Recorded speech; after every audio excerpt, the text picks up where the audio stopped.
Hey, everybody.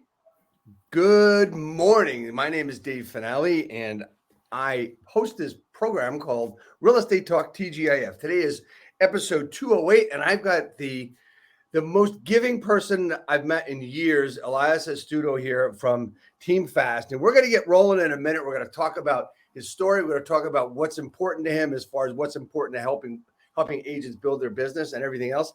Elias, we'll be right back. I'm glad you're here, man. Glad to be here, man. Congratulations on 208. Thanks so much, man. I appreciate that a lot. Real estate agent, are you looking to acquire clients consistently so you can grow your business and your income to live a great lifestyle? This is Dave Finale and the RE Skill Builder Podcast. Good morning again, everybody. As I said, this is Real Estate Talk, TGIF episode 208. We have done 205 weeks in a row. We are 3 weeks away from a full 4 years in a row. And so I'm really excited about that. We've been excited to have such great people on this broadcast. And you know, no matter who you are when you're on this broadcast, I mean, you're here because you've got a lot of value. And Elias, you know, you and I kind of met through masterminds and stuff. We were able to meet in person a few weeks ago at a great event we both were at. And I want to thank you for that and your time. And I want to thank you for being here, man. Well, I appreciate it, man. I appreciate the opportunity. I'm looking forward to this conversation. Great. So Elias, you're in Northern California. You weren't always in Northern California. You have a story where you came into leadership and helping as many people as you can make money and build a business. Talk to me about, you know, oh, wait a minute. Sorry. Got to stop for a second. I have to ask the main question. Do you know what the main question is? It's what does TGIF stand for? Thank God it's finale. That is it. Okay. That is it. And you don't have the experience. And that's great. That's like, I think we got 4 weeks in a row people have gotten it. So anyway, thank you so much for that. Awesome. You knew it was a trick question. Yeah. So anyway, so you've been in the business a while. You've been in business a long time in leadership. Talk to me about, you know, how you got to where you are today as being involved with Team Fast and everything else. Yeah, for sure. So, you know, to tell the whole entire story, I don't think we have enough time. So we're just going to start with my journey in Northern California. I actually got my license in 2009, and my intention at that time was to get my license to sell timeshare in Carmel, which I did and had an amazing experience there. Well, then I ended up going to a local brokerage in Fresno, California, and then ended up moving up to the Bay Area years later. Well, I didn't practice real estate for many years, and I was running a marketing company in the Bay Area for a resort company. And my thought was, you know what, I'm just going to sell real estate on the side. I'm going to go hang my license with Coldwell Banker. So set up a meeting, went to Coldwell Banker Corporate in Concord, California. Get in there within 5 minutes. The guy, his name is Don Tanagan. So if you ever watch this, Don, he's actually my mentor still to this day. He says, you know, I don't think you're the right fit for Coldwell Banker, literally within 5 minutes of me being there. Before I was about to leave the building, the fire alarm went off. Thousands and thousands of people from this giant building had to evacuate. So we're all going down the stairwell. We get outside. Everyone's worried and panicked. So I'm standing there with the guy. I said, you know what? I don't think I'm done with the conversation. Can I buy you coffee? There was a Mimi's Cafe across the street. We went and sat down, and through that conversation, he's like, you know what? I really like what you have to say. I didn't know you had all this leadership background. I didn't know that you'd build teams and motivated people. He's like, I have a leadership position available. It's a executive leadership position available. He's like, if you're interested, I want you to put together the best email that you've ever written in your life. And I want that within 24 hours. And if this is something you're serious about, then put together this email. Put together the email, and was able to get an interview with the president, then the vice president. And then 2 weeks later, I was offered the district sales manager for the greater Bay Area for Coldwell Banker. It was the second largest team in the United States of America for their internet lead team. And that's how I literally entered into leadership in the Bay Area, was from that moment that the alarm went off. It was like a blessing in disguise. And that's what started me into my journey into leadership in the Bay Area in real estate. That's a really cool story. It's called persistence. Persistence pays off, and not taking no for an answer. I guess you would call it that. So you go through the time with CB, and then what happens next? Yeah, so CB was great for foundationally and really understanding the business and the core of the business, and I have nothing but mad respect for the company. Well, Realogy owns Coldwell Banker. They also owned another brand at the time was called Climb Real Estate. Climb Real Estate was at the time in our market one of the most innovative, tech forward, really funky, different style of brokerage. And so the contrast was vastly different. And so I had an opportunity to really not change my tenure, but change companies, stay under the Realogy umbrella. So I met with Climb Real Estate, and it just really spoke to me as a human being. I was able to be, more open, more free, more expressive with the person that I am. And it seemed like a more fun environment. And so I left Coldwell Banker, went to Climb Real Estate as the East Bay sales manager. And that's where I met Kenny. Kenny has been the top agent in Oakland for 11 years. Within a year of me being at Climb Real Estate, Realogy chose to close down Climb Real Estate. And then in January of 2020, it left us completely in free agency. And then we'll talk about the next part of the story. So yeah, so that's how I came to Climb, met Kenny, and then Realogy closed the doors down.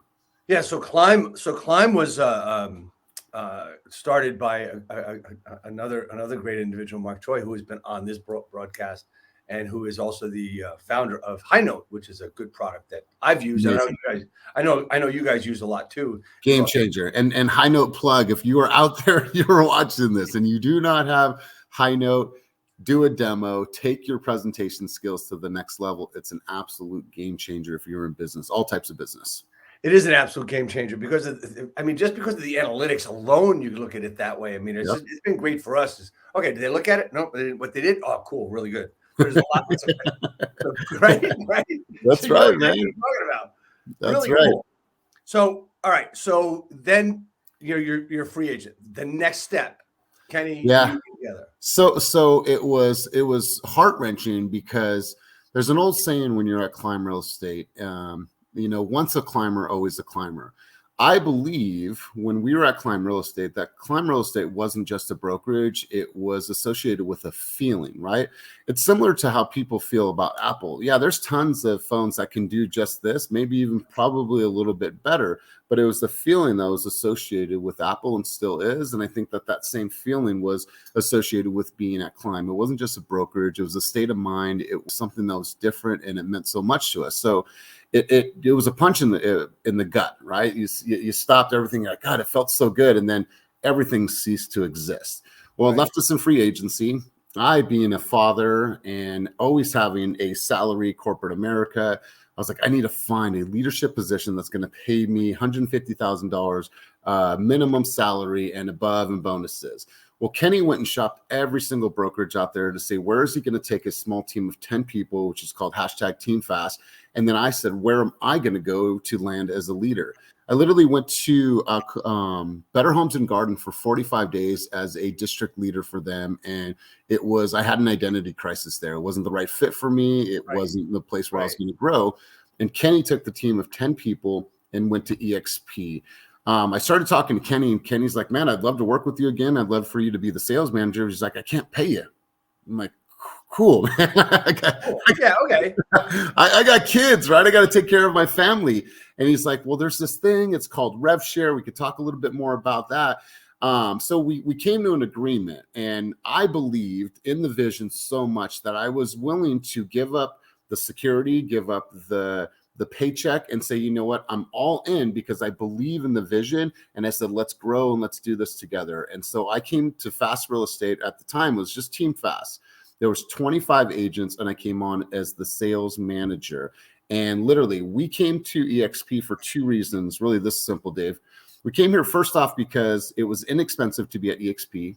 But number two, which was most important to us, is EXP allowed us to come here and build a brand that was non-conforming to what anybody else thought the brand should look or feel like. So we were able to walk into this space and create our vision, not someone else's vision. And that's always been number one for us. So I came on 25 agents by the end of 2020 pandemic year.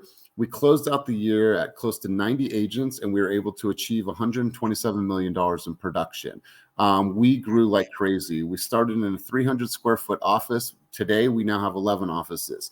Last year, we said we're going to raise the bar. We said we're going to do $500 million in production. We're going to get to a 200 agent count. We actually were able to achieve $674 million in production, and we were able to close close to 900 homes. And we grew to, by the end of the year, about 200 agents. And we were number 2 in the whole entire ecosystem out of over 70,000 people in EXP. We were the number 2 team. Right. That's really amazing. And I want everybody to know that this is not an EXP broadcast. This is a real estate broadcast. This is the story of people with vision, people with the idea that they can do something differently. And I always talk about differentiation, Elias. Matter of fact, I even have a session I do called The Art of Differentiation. And basically what it is, it's doing stuff that others refuse to do first. Second of all, being okay with, well, we've never done that before. Well, let's do it now. Yeah. Which is kind of what you guys did. I mean, the non-conforming brand. I got a question about that, though. You had conforming brands, I guess, would be, the Coldwell Bankers, the Century 21s, Better Homes and Garden, Berkshire Hathaway. Yep. Keller Williams even is a conforming type brand. It's a brand. It's a franchise. Those are all franchise. Then you got the indies, doing stuff on their own, but they're following a pattern, right? Would you agree with that? They're all even the independents, I agree. Right? So, but what is it? What is the pattern that you guys made? I mean, look, you guys have a culture, and that's why people want to work with you. So, talk to me about the culture and the pattern that you guys picked up and changed for forever. Here's what we really were able to identify. We identified that we are in an era now in real estate where it's no longer about the brokerage. EXP happens to be where we hang our license, but it no longer is about the brokerage, and everything is about the agent. So in order for us to truly, truly grow and stand in a pillar of, how do we help elevate agents? We needed to help them build their own identity, their own branding, and make sure that that comes first. So when we're looked at as a company and people were looking at us from the outside in, they're always seeing how different we are, how fresh we are, how our content is ever changing. And why? Because we're always leading with our cast of characters, which is these agents from all walks of life, different demographics, different sexual orientation. So when you lead with that, the brand constantly stays fresh because it's not based on how we think the company should be ran, and everyone should run the same way the company is running. So you keep it very fresh and unique and authentic. And I think that's really what separates us. Here's what I believe. I believe that culture is always going to be important. Culture is high arching and what people see from the outside. Right. I think more importantly for us, it's community, and community happens inside of the culture. That's the brotherhood, the sisterhood, the bonds, the partnerships, and that's what happens inside of Team Fast and Fast Real Estate. And I think the intangibles is why people join our company. I believe that every single company out there has tech, has tools, has marketing, has supports, has competitive splits. That's the given, right? What is not the given is the intangibles. And that's what we talk about quite a bit, because those are the things that are going to show people how different we are. It's going to build loyalty. And I feel that when people are here, and this is coming from agents directly, they just feel that they're finally in a place where they can freely express whoever the heck they are. And they know that the leadership department is going to support them and whoever they are. And that's what's important, man. That's the intangible that you can't put any price tag on. Absolutely. I agree. So freely to express whoever they are, does that translate into more income, translate into more business, either for individually or for the team? I think both, because when a human being, and let's talk about human development. Sure.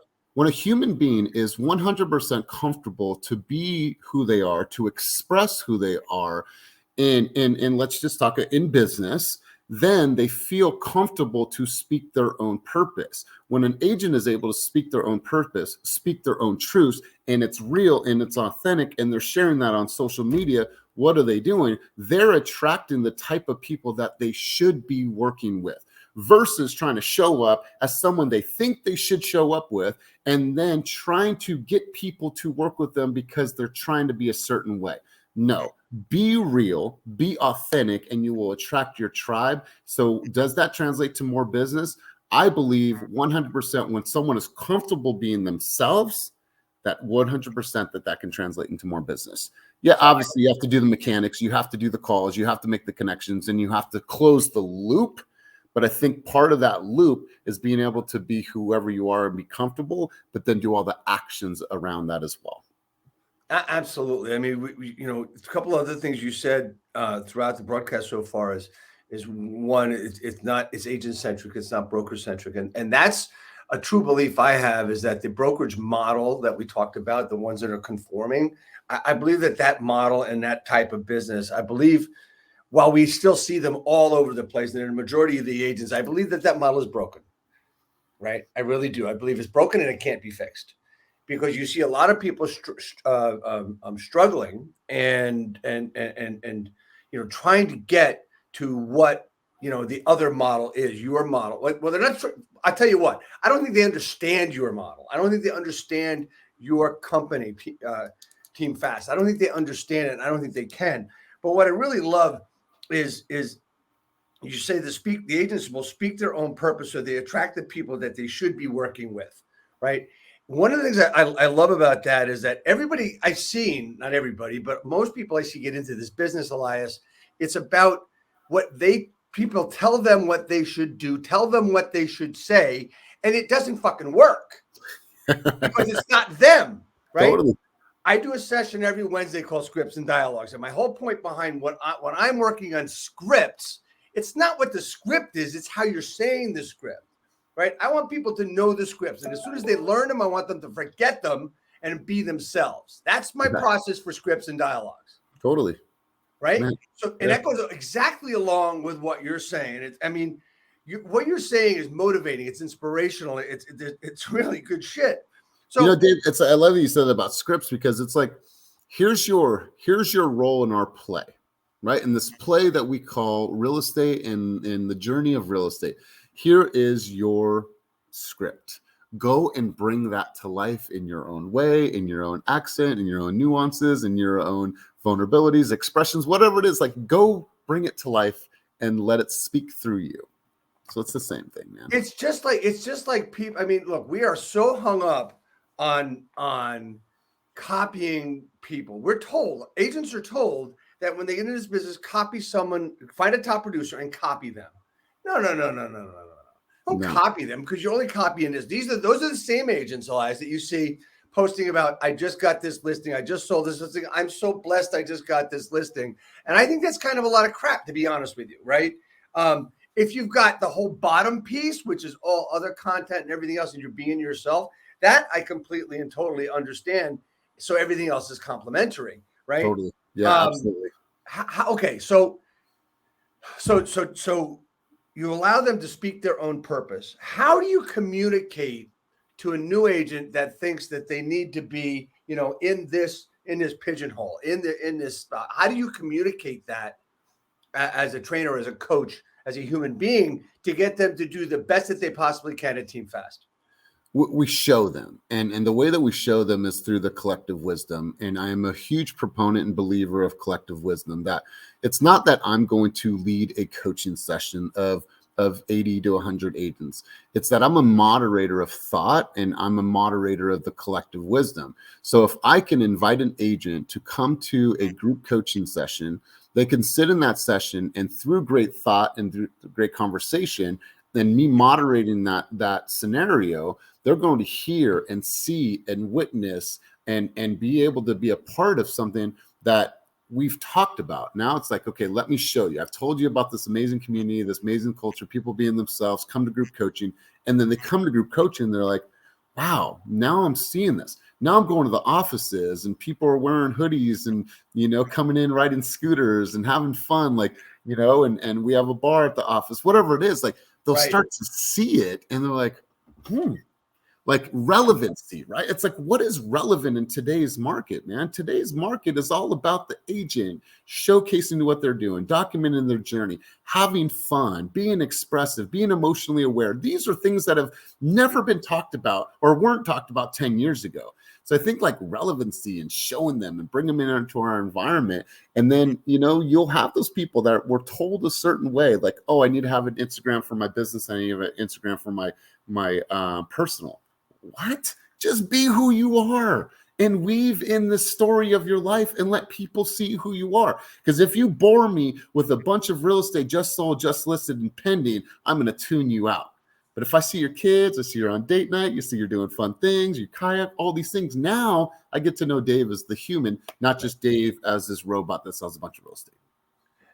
100%. And it's like, okay, so it's like, and how do you get through to that? I mean, there are agents I've worked with in the past, and I see their Instagram, I see their Facebook, and they get into a service that gives them these posts that they put up there, these graphics, all this other shit.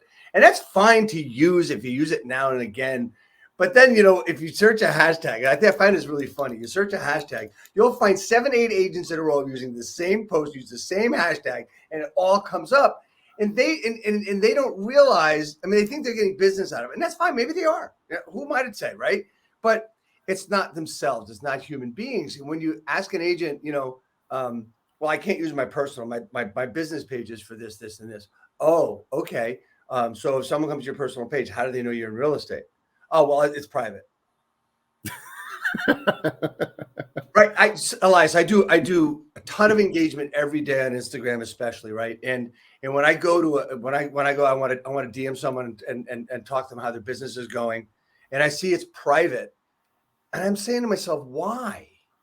Why is it private? I mean, I understand. That's like you said years ago in the beginning of Facebook, people say, well, I have a personal page and I have a personal page for business. I just didn't get that. I think we're in an era now, and sorry for cutting you off, but when I look at an agent's page, I want to encourage them to remove automation and move into personalization, right? I think that when we went into pandemic and as we started to come out of it, people were thirsty for more of a human connection than ever before. We had never experienced anything like pandemic, and we're actually going back into mask mandate now, which is crazy in our community. Are you really? Yeah, we're 2 counties that are here in the Bay Area just went back into mask mandate. But the thought is that people were hungry for more of a human connection, right? We were stuck at home for a while. And so being able to just express the human side of you, I think that's more important now than it ever has been. No, absolutely. I mean, and what's interesting is when you talk to people, I mean, you and I are in a situation where people want to talk to us, or we want to talk to people. We want to work with really good people, and people are more apt to be able to have that one-on-one communication with you and have that conversation with you face to face. Look, here in New Jersey and the East Coast, this is like cynicism USA here, right? Oh, so nobody trusts anybody here. I mean, there's got to be an angle, right? I remember as I walk downtown areas myself, still to this day, I walk in and I say, hey, my name's Dave. I'm a local real estate agent. I just want to give you my card. Let me know if there's any way I can help you grow your business. And they look at me like, what are you selling?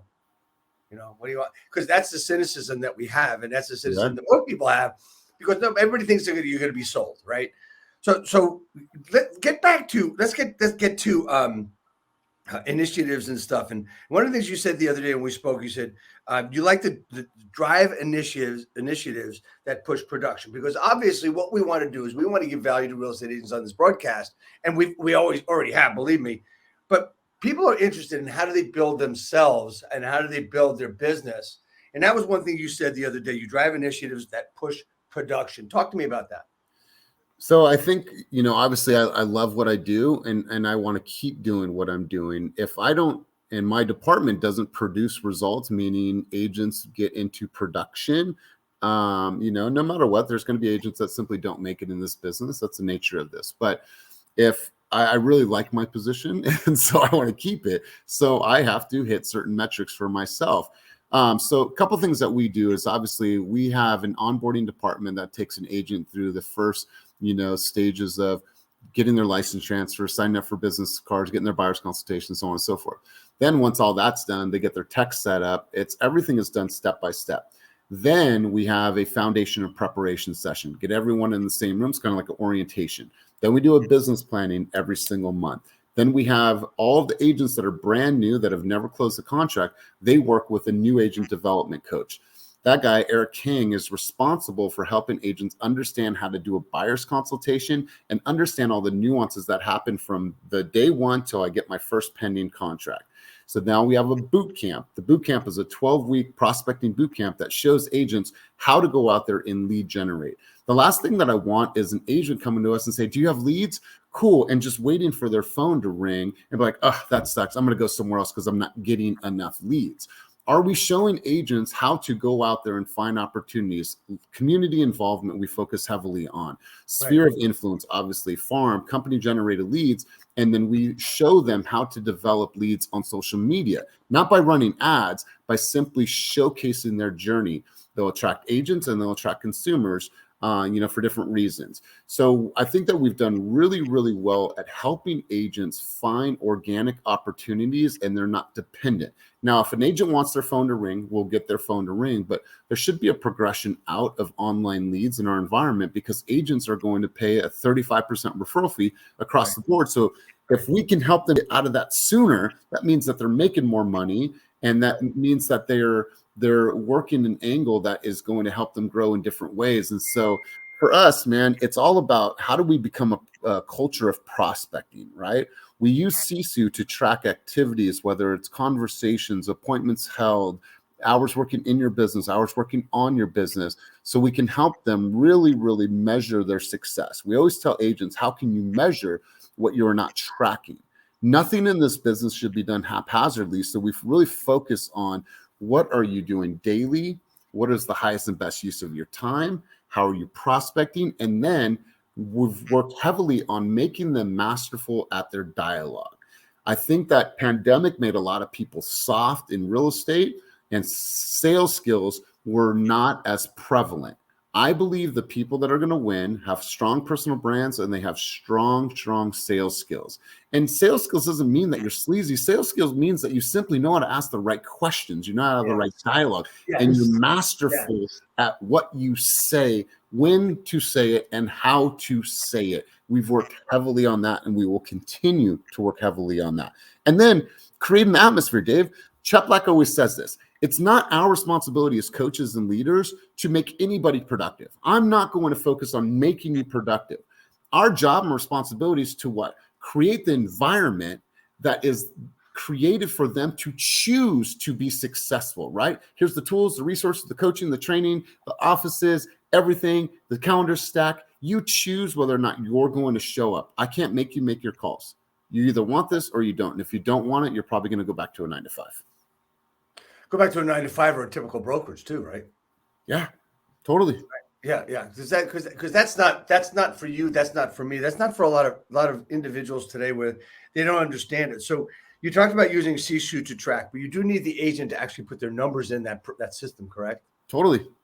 Right. So all right. So with Team Fast, are you working with more new agents or experienced agents?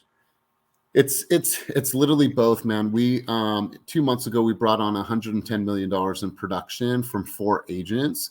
And so I think that early on, we brought on a lot of new agents. And so it's kind of like proof of concept.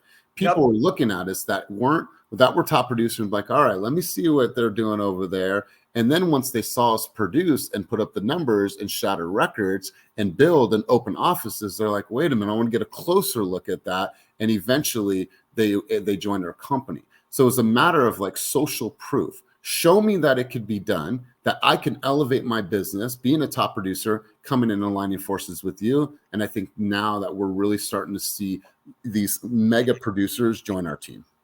All right. So that was a segue into the next question is, okay, so you've got agents that are used to doing it the old brokerage style, and they're coming over to Team Fast. Is there ever an issue on getting them to, get on board with, the tracking? Because most agents don't do it because they're not taught it anywhere, right? Is there ever an issue to get them to track, and how do you do that? Man, I am going to be real as penitentiary steel. Adoption will never be 100% at any brokerage. And if there is somebody out there that's watching that has 100% adoption to all programs, all platforms, all accountability, please give me a call because I'd like to have a conversation with you. We understand that not everyone is going to track, right? Not everyone is going to be that person. So we don't have any minimum standards and quotas. You're either going to do the work and show up and work hard, or the alternative is that you're not going to make it in this business. So everything is there for them to choose. Do we encourage? Do we implore? Do we motivate them? Do we inspire them to track? Absolutely. But if they don't, it's their choice. It's absolutely their choice. That's great. I'm glad I asked that question, because it's a huge frustration of broker owners where, oh yeah, I got all this stuff. It was my frustration when I owned my brokerage, right? One of the reasons I didn't understand the next model, your model, the model I'm in now. I didn't understand it. And I think if I did, I may have been too scared to make that switch. But what you see in the typical brokerage is you've got the top three, you've got the next three, and you got everybody else out of 50 people not really doing much. And in my area, if you're doing a deal a month, you're pretty cool, right? You're pretty cool. Sorry. In everything else that we're working on, you talked about also. I want to bring this in too, to show through collective, to show people how to do things through collective wisdom. Now, this is where you and I first interacted, was on a mastermind we go on every Monday. For you, it's Monday morning. For me, it's at the afternoon. And it's just, there's just such a collective wisdom there of people chipping in and helping. And that is like probably the most exciting thing for me, and the most exciting thing I do every week, because there's this collaborative effect, this collective wisdom. And you do the same thing with your brokerage as well, right? Totally. It's just an amazing thing. Talk to me about some of the things that you've set up along as leadership, and what you try to do with your agents. And one of the things you try to do is help as many people grow their business as possible. So what are some of the things that you've done over the last few years to grow Team Fast with Kenny and everything else, like such as boot camps and all these other things that you've done? And talk to them. So I remember when, we were just growing. We were probably about maybe 50 agents, 60 agents. So we're just at the height of our growth spurts. It seems like the growth spurt has been continuous, but anyways, I wanted to say, okay, well, I'm doing a lot of one-on-ones. I'll always do one-on-one coaching, but I wanted to start to impact more people at one time. So I'm like, all right, let's just do scripts and dialogue, and we'll do that 3 times a week. We'll call it like, just script practice, right? So put on the calendar 8:30 to 9:30 every Monday, Wednesday, and Friday. Well, at that time, we had about 5, maybe 10 people would show up. I would cross my fingers sometimes and hope that somebody would show up, right? I would be sitting there on Zoom like, okay, I got one person in the waiting room. All right, there's Kevin. Okay, here's Damian. And literally, like, I was so nervous that nobody would show up. So then it got to 5 people. Then it got to 10 people. And now when we think about group coaching is a staple in our environment. We do it 3 times a week, every Monday, Wednesday, and Friday, rain, snow, or shine, unless I'm traveling. On Wednesday, we had about 97 agents there. So we hover between anywhere from 60 to 120 people through group coaching. Group coaching is designed to get everyone in the same room, to have the sense of camaraderie, a sense of accountability, because I have to be up. Elias is there. His camera's on. I'm going to show up and participate. Mondays is always about mindset, motivation, intentions, and talking about our wins from the prior week. Wednesday, we have had high-level conversations about the market. Dave, what are you experiencing in Hoboken? What are you experiencing over here? Tell me how you got your offer accepted. What are the nuances? What are the patterns? Or, Dave, let me hear how you're explaining what's happening with interest rates when you're talking to a buyer. How are you building urgency? How are you helping them, get into a home if they say we want to wait for the next year? What is that dialogue? So now you're hearing from new people, experienced people, top hitters in our environment. So people are like, oh, wow, I've never heard it that way. Let me write that down. Now what we've shifted into is taking the Wednesdays and using them as a platform to bring in special guest speakers from all throughout the industry. We brought in John Pugh the other day. We're bringing in Justin Stoddard. We're bringing in these people to really give the agents a different voice versus just always hearing it from me. I feel that I have a lot to offer, but at the end of the day, man, like I want them to hear from somebody else too, because it's going to be even more powerful for them. Yeah. On Fridays, we always go around the room. It's accountability. We're talking about our wins. We're talking about gratitude. I'll give you an example. I had an agent come to me yesterday, and he's like, man, I just want to thank you for changing my life. I was like, what do you mean? He's like, you always bring up gratitude. And I tell them that don't use gratitude as a novelty, right? That if you're saying that you're grateful, how would I know? And if you were think about that, if you're telling your family or your people, or whoever, that you're grateful for them, how would they know? And he's like, man, I really thought about that question. And he's like, I booked a trip for my mom, put her on vacation, and I'm putting her on vacation.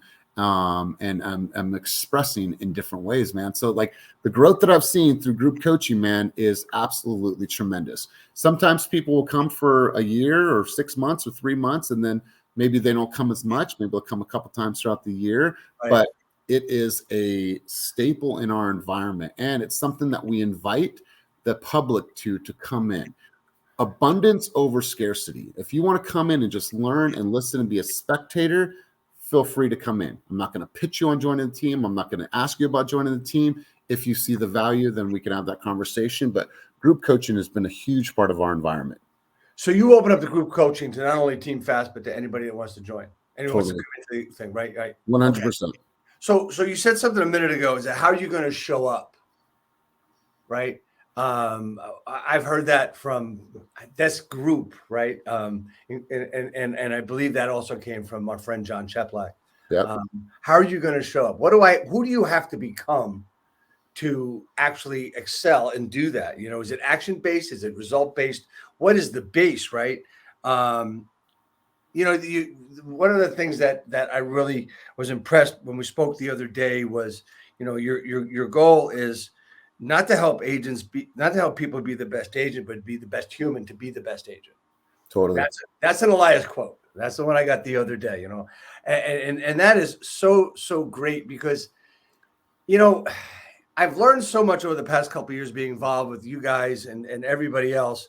What's really important. I knew it, but I wasn't able to put it together over the years being involved in that, that wrote franchise that I was involved in, and nothing wrong with it. It was a great company, but it really does not lead itself to growth, to being yourself, right? You got to follow this guy, you got to follow that guy. We need tools. Well, here's the tool you should be using. Don't use that tool, because they would actually tell you, don't use those tools, use this tool. Your tools suck, but I'll use your tools. Okay, great, fine.